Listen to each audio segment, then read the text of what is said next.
क्या हो अगर दुश्मन समंदर का रास्ता बंद कर दे? क्या हो अगर एक शहर तक पहुंचने का वाहिद रास्ता लोहे की जंजीर से बंद हो? और क्या हो अगर एक बादशाह फैसला कर ले कि रास्ता अगर समंदर में नहीं मिलता तो वो उसे जमीन पर बना लेगा। सन 1453 दुनिया की सबसे मजबूत फसीलों वाला शहर कॉन्स्टेंटिनोपल मुहासरे में था। मुहासरा करने वाला कोई आम हुक्मरान नहीं बल्कि उस्मानी सुल्तान महमद सानी था।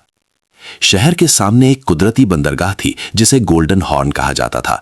बाज़ंतीनियों को यकीन था कि यह रास्ता कभी नहीं टूट सकता, क्योंकि उन्होंने बंदरगाह के दहाने पर एक देविया कायल लोहे की जंजीर बांधी थी।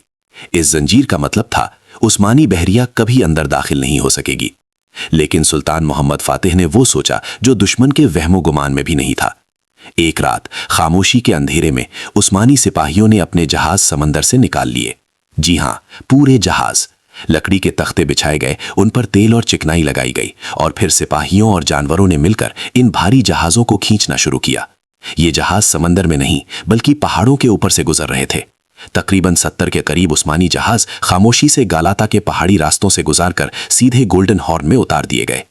सुबह जब बाज़ंतीनी सिपाही जागे तो उनकी आंखों के सामने एक ऐसा मंजर था जिस पर यकीन करना मुश्किल था। वो जहाज जिन्हें रोकने के लिए उन्होंने लोहे की जंजीर लगाई थी, अब उनके दिफा के अंदर खड़े थे। यही वो लम्हा था जब कुस्तुनतुनिया की किस्मत बदल गई। चंद दिन बाद 29 मई 1453 को तारीख का वो दिन आया जिसे दुनिया फॉल ऑफ कॉन्स्टेंटिनोपल के नाम से जानती है। एक शहर गिर गया और तारीख ने एक नई ताकत का उरूज देखा। लेकिन इस कहानी का असल सबक क्या है? जब रास्ते बंद हो जाएं तो अजीम रहनुमा रास्ते बदल देते हैं। और कभी कभी जंग समंदर में नहीं जीती जाती बल्कि पहाड़ों के ऊपर।